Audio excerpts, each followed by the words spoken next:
국정에서 지금 탄핵하는데 한동훈 때문에 막 고민이 있죠. 반드시 탄핵을 해야 된다고 생각합니다. 동의하십니까? 민주공화국을 능멸하고 정치적 중립을 7조 1항 대한민국 헌법을 능멸한 핵심이 한동훈이기 때문에 여러분 내년 총선을 위해서라도 한동훈을 반드시 탄핵해야 된다고 생각합니다. 맞습니다. 이런 건방진 놈이 어디가 있습니까? 이 어린 놈이 와가지고 국회에 와서 이 300명 지보다 인생 선배일 뿐만 아니라 한참 검찰 선배님들을 조롱하고 능멸하고 이런 놈을 그냥 놔둬야 되겠습니까? 이게 내가 이 물병이 있으면 머리를 던져버리고 싶은데 말이죠. 저 때문에 지금 100여 명이 넘는 사람들이 조사를 받고 그러니까 사실 너무 괴롭고 힘들고 그분들에게 죄송하기 이를 데 없고 이게 무슨 중대한 범죄라고 6개월 동안 하고 있는 정말 미쳐버릴 것 같습니다. 미친 분 아닙니까 이거? 한동훈 장관, 윤석열 대통령, 이원석 검찰총장, 송경호 서울중앙지검장 당신을 용서하지 않겠습니다. 잠을 자다가도 제가 막 피가 끓어서 몸도 잃고 서울중앙지검에 쫓아가는 꿈을 많이 꿉니다. 제가 도망가겠다는 게 아니라 몰랐던 일을 알았다고 할 수 없는 거 아니겠습니까? 내가 돈 4천만 원에 대 직무의 양심을 팔 사람입니까 여러분? 정말 그 코바나 컨텐츠나 조사하십시오. 정말 이 나쁜 말이야. 도이치모터스부터 시작해서 코바나 컨텐츠에 수억 원의 협찬을 받은 것을 사면조사 하나로 무혐의 처벌했던 끼들이 말이야. 뭐하는 짓이야 이 미친들이 말이야. 제가 용산 용문동으로 이사 왔습니다. 윤석열이 바로 여가 있기 때문에 이것을 무너뜨리려고 제가 좀 가까이 있어야겠다 왔고 암세포 바이러스 같은 일부 검찰 애들이 윤석열이 대한민국을 위해서 기여한 거 뭐 있어요 지금.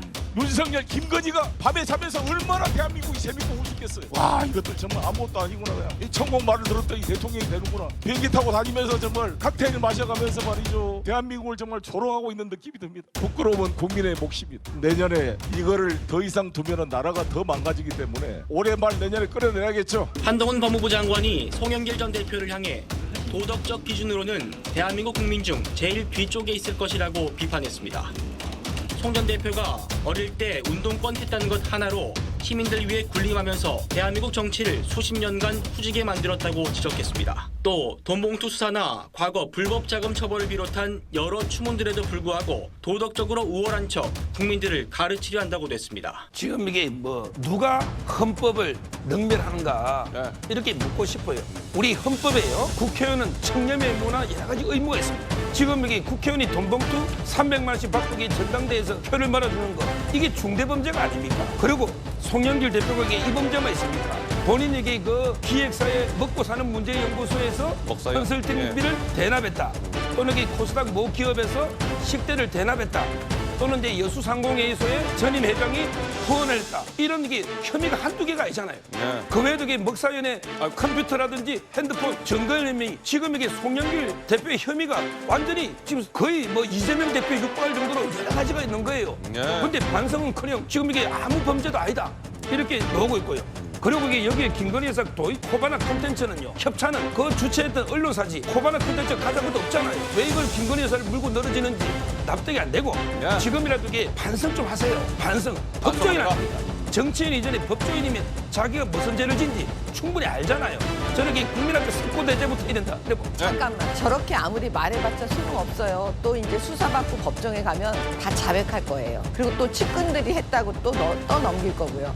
그러니까 그 장면 그대로 보관하고 있다가 제가 볼 때는 윤관석 의원도 그랬잖아요. 계속 검찰 공격하다가 결국 수사받을 때 가서 다 자백했잖아요. 그러니까 그 자백하는 거 그거 이렇게 딱 대비해주면 저는 국회의원들이 어떤 모습인지를 국민들께서 더 잘 아시게 될 것 같아요. 송영길 지금 전 대표가 마치 대한민국을 엄청 사랑하는 것처럼 말씀하시는데 그러면 법정에 제발 증언 좀 서주세요. 그렇게 대한민국을 위하신다면. 무슨 말이냐면 충북 동지의 사건이 있어요. 지금 재판하고 있는 사건. 간첩 사건입니다. 그 간첩 사건에서 녹취록이 나왔는데요. 송영길 전 대표가 그 충북 동지의 사람들하고 만나서 한 얘기예요. 내가 북측한테 연락해서 정확하게 이게 자기들 의도가 맞는지 한번 물어볼게요. 이런 얘기가 나와요. 그러면 검찰에서 지금 법정에서 고민하고 있는 거예요. 또 송영길 전 대표 증인으로 반드시 세워야 되는데 이걸 뭐 정치적으로 이용했네 어쩐네 또 난리칠까 봐. 그러니까 우리가 먼저 난리 쳐주려고 해요. 국민들께서 먼저, 언론에서 먼저. 법정에 가서 왜 이런 말 북측에 가서 연락해 본다며요. 그럼 북측에 누구하고 연락을 해서 어떤 말을 했는지 이 간첩 사건에 대해서 법정에 가서 반드시 증언부터 하고 대한민국 걱정해 주십시오. 어떻게 나라가 이렇게 변한 거야? 죄 짓고도 그렇게 당당해? 죄 지은 사람을 지지하는 건 도대체가 이해가 안 된다.